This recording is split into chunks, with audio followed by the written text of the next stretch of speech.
Hey players, have you ever noticed that I move around a lot? I mean, I suppose from that you could probably learn a thing or two about me from my body language alone. 93% of communication is through body language, but what if I were to tell you that that statistic is wrong?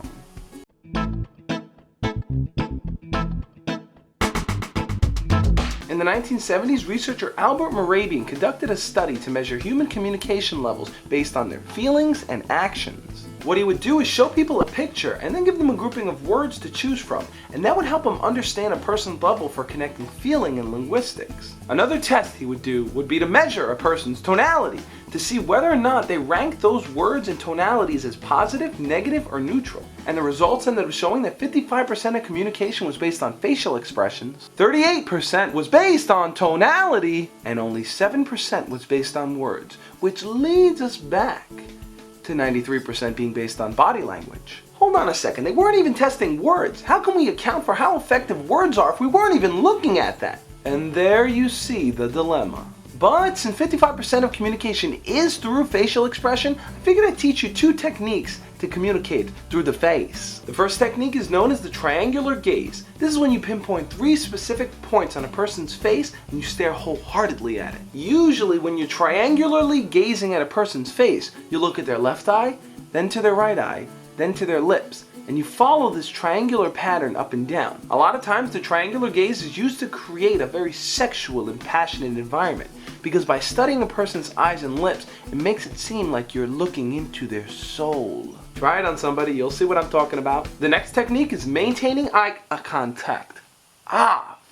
Eye contact is so important because it helps display your power and position for the other person. If you're constantly breaking eye contact, it not only makes what you're saying sound weak, but it also conveys a weak personality. That means if I hold our locked gaze and you look away, I am really into what we're talking about. But if you're the kind of person who's always staring at someone when they're not looking at you, it can get kind of weird. And to hit the other 38% of tonality, look at how much space you take up. Generally, the wider you stand and the more space you take up with your hands when you speak conveys a level of assertiveness. But if your body language is very reserved, you're really not going to convey that loud of a message. And the final tip is posture. A lot of times when people have bad posture, it shows that you're lethargic and lazy and not someone interesting and cool to talk to. One of the big misconceptions is that good posture is defined by how straight your back is, but that's not necessarily always true. You see, the spinal cord travels all the way up your back to the tip of your skull. So unless you want to look like Mr. Burns, I recommend straightening that neck out too. Am I missing something? Oh yeah, the other 7% that have to do with words. Yeah, whatever. You guys don't want to hear the Josh speak.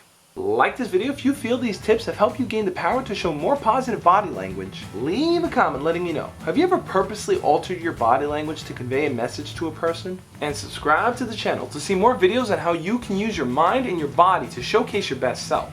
As always guys, love and peace. Oh, you're still here. Well, this is called awkward body language. Awkward for you, and kind of awkward for me. Mainly awkward for me.